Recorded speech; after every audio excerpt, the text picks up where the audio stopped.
Hello gamers and welcome back to the Armbar Arcade. I'm Nay and today we're going to be playing the Italian Job LA Heist on the PlayStation 2. Now this is the sequel to the Italian Job, which I did a complete series on for the PS1, and obviously it's based on the sequel film to the Italian Job LA Heist. Now similarly to the film, the story mode of this game isn't really that great, but it has a stunt mode, which is what we're currently doing, which allows you to throw the minis around as you'd like, defy gravity, and yeah, just have a little bit of fun. So that's what we're going to do today in exploring the stunt mode. You can throw the mini up on two wheels, which is a nice little feature, and when you reach the end you unlock a new stunt course. So all the stunt courses are set in different kind of industrialised places. The first one was in a warehouse, this one's in a train yard, and we've got to be a little bit more careful because they get trickier as you move on. Stuff like this tank is kind of hard to stay on top of, and we've got to line our wheels up with these, otherwise we'd have to defy gravity, but we failed there. Back on it though, we'll fly around the corner, hit the jump. I like to do these at speed because I've had a fair amount of experience doing these stunt courses in my youth. It was all I really played of this game. I didn't bother much with the story mode because it didn't interest me. You know, I'd never actually seen the Italian Job LA Heist film, so I didn't really follow the storyline, and it was really paling in comparison to the original Italian Job anyway, so why should I want to watch that or play that? That said, these stunt modes are kind of fun and high octane, so it's well worth a play if you can find it cheap. As we come round, do a wheelie, and well, we were going to make it up here. Second try as we make it to the end of the stunt course. Now here's the hardest of the initial 3 stunt courses. It's also, I think, the longest of the first 3. As we go down some stairs, you have to be careful not to overshoot those because that's an instant fail. Scrape against the wall a little bit. Here's a nice narrow road to go down. Oh, well, we'll get it next time. Okay, here we go. This time we're going to be lucky. Just about on top of the rolling cylinder. Although I don't think it's rolling, it's just a cylinder. Out onto the pipes, which seem to be attached to the building in some way. Maybe they're water pipes of some sort. I don't know. It's dangerous to let cars drive over that sort of thing.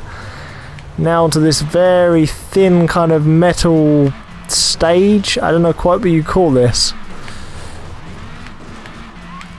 But we're through there. Onto the rooftops. Off the rooftops. And into a hole. I appear to be stuck. This run isn't going too well. Let's just flash our lights a little bit, see if we're going to attract some attention. No, it doesn't seem like anyone's coming. That is a bit of a terrifying view there. Now this is the hardest of the 3 stunt courses, so don't be surprised if there's some failures here and there. Now this is one of the issues with the game. You can get the car stuck in quite a lot of places where you just can't turn the wheels. Yeah, we are stuck on this ledge currently, trying to get back onto the rooftops. It's just not going to happen. It's kind of tempting with the finish zone right there just to jump over, but there is an invisible wall in the way. Okay, we're back on the rooftops. We got this. Oh, we got this. Yeah, that's much better. Down this mine sort of thing. I don't know. It's not really a coal mine, is it? That's a different thing. Up onto here. Sharp right turn. Very sharp right turn. Gotta be careful not to fall off. And then into the finish zone with 50 seconds remaining. I'm pretty sure that's one of my best runs actually. So how does the game reward you for completing all 3 of the first stunt courses? Well, you've got to do all 3 in a row. In one single run, you've got to complete all the courses.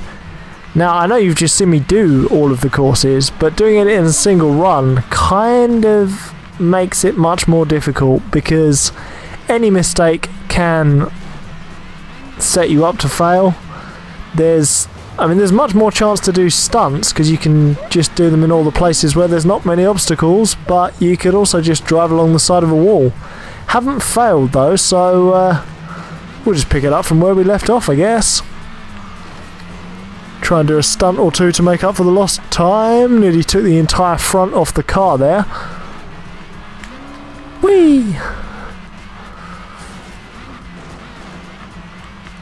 Yeah, it's got a really fun kind of driving style. Like, it's not terrible to drive. The sense of speed feels good, and whenever you turn, it's kind of like you can turn as much as you want. There's no issue with turning at speed. As we come through to finish the first course, a little bit behind time, but we're going to make up for it by doing this jump at full speed onto the ramp. We're doing pretty well, actually. I know we lost a little bit of time falling off that wall. Oh, okay. That's a major sticking point for me. I can't seem to line that up right. I can't think of many modern games with stunt courses like this. If there are any, let me know in the comments and I'll endeavour to play them, because I mean this is good fun. The handling's nice and arcadey, you know, everything's... It's got a nice weight to it. It just feels like you're flying around a stunt course basically, which is just what you want from this sort of thing. It's a shame that the story mode let the game down so much, because this is really the only redeeming feature of the game. I mean, you can do the little wheelie thing in story mode, but it doesn't help half as much as it does here. Ah! We've been robbed! We've been robbed. We touched the inside wall very, very slightly, and the game just did not want us to win.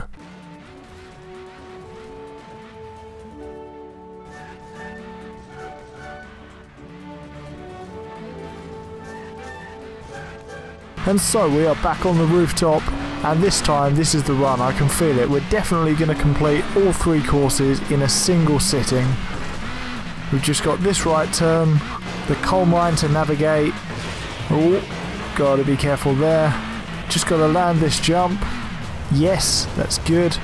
Take this right turn.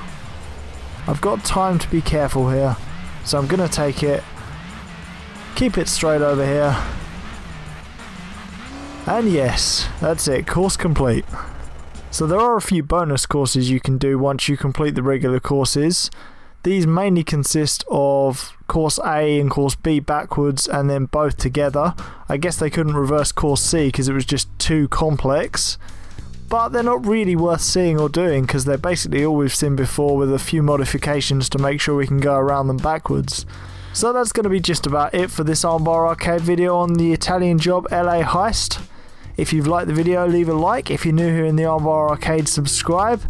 Tell me the most frustrating missions in games. Obviously that last mission of driving all of the stunt courses together was pretty frustrating. I had to cut out probably about an hour's worth of footage of me failing. So yeah, tell me your most frustrating levels in video games, and I'll see you next time on the Armbar arcade.